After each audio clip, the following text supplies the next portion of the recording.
want to touch a little on Pokemon Let's Go. There has been new gameplay and trailers, and this game really is looking great. A combination of the visuals and the music and the colors and the nostalgia just had me smiling the whole time. When a game can get you to smile like that, that's pretty rare. Even though the game doesn't have the Battle Wild Pokemon mechanic, which a lot of fans are complaining about, this game is going to be amazing, and I can just tell from some gameplay this game is going to receive good reviews, despite many players trying to be against this game for it being simplistic. The series is going in the right direction because it's on the Switch, and we still get a mainstream regular Pokemon game next year on the Switch as well. Having Pokemon out from under the grass is a good change because it makes the world feel more alive with all the Pokemon walking about. It's more realistic too than imagining all these enormous Pokemon hiding under a foot of grass or the cave floor or the ocean surface or whatever. How you can ride lots of your Pokemon for travel and let your favorites follow you is awesome that they brought this back, because that means it's possible that some of these mechanics might be in the mainstream Pokemon game that comes out in 2019. I hope they have Pokemon above the grass in the 2019 Pokemon game too, but still let you battle wild Pokemon. But maybe certain Pokemon will be more aggressive and try to chase or attack you if you get too close, instead of having invisible RNG Pokemon hiding under the grass or cave floor, which isn't realistic even though that's how things have always been done.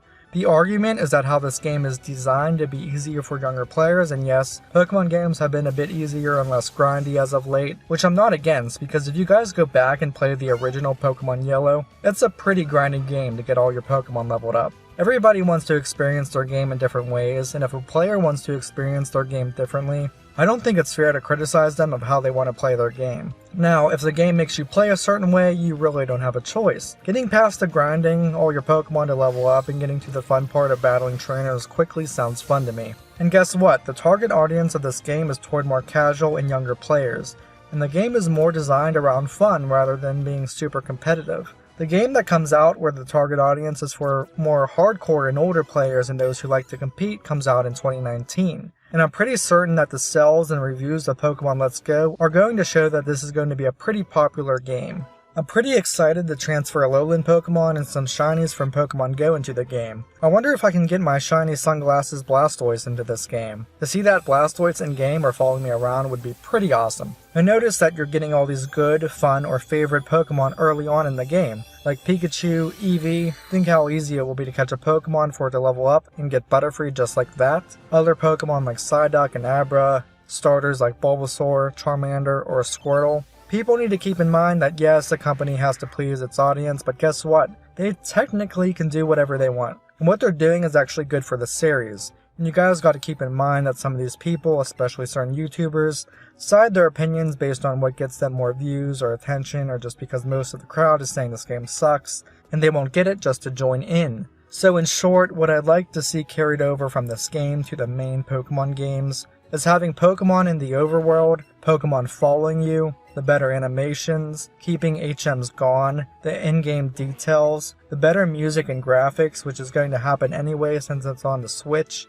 I think many players would want all those additions with the regular mechanics in the future Pokemon game, especially the day and night changes. The games could eventually even benefit from timed or weekly events that could keep bringing players back and give a reason to play. So instead of the Pokemon Company having events where you can download a shiny Pokemon or whatever, have an in-game event to go catch a particular Pokemon or shiny Pokemon or whatever. Of course, they need a way to transfer Pokemon from the 3DS games into the 2019 version on the Switch if that's indeed where Pokemon is headed. And let's face it, after seeing a Pokemon game looking and playing this good on Switch, do you really want another Pokemon game on the 3DS? I think players are going to be upset if all the Pokemon they've been able to carry over from the Game Boy games is going to be stuck on their one 3DS game. And lo and behold, an article was somehow recommended on my phone after writing this that Switch's core Pokemon game will let you use your older monsters. And it's an article on GameSpot, and they mentioned that maybe even Pokemon from Let's Go will be transferable. But the Pokemon Company said they're finding ways to let Pokemon trainers transfer their Pokemon into the core games, which is really good news. When this Pokemon Let's Go game does come out, I'm definitely going to be live streaming it, making a podcast episode about it, and making other videos such as showing off Alolan Pokemon or shiny Pokemon, etc. So if you want to check that out, if you haven't yet, subscribe to the YouTube channel Screaming Games, Gamers Reality for more, and follow the Gamers Reality podcast on your favorite platform if you haven't already. This game may be simplistic, by Pokemon not having abilities, holding items, catching them easily instead of battling them.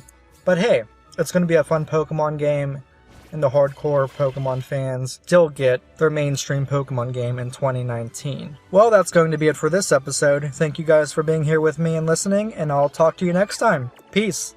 Have a good week.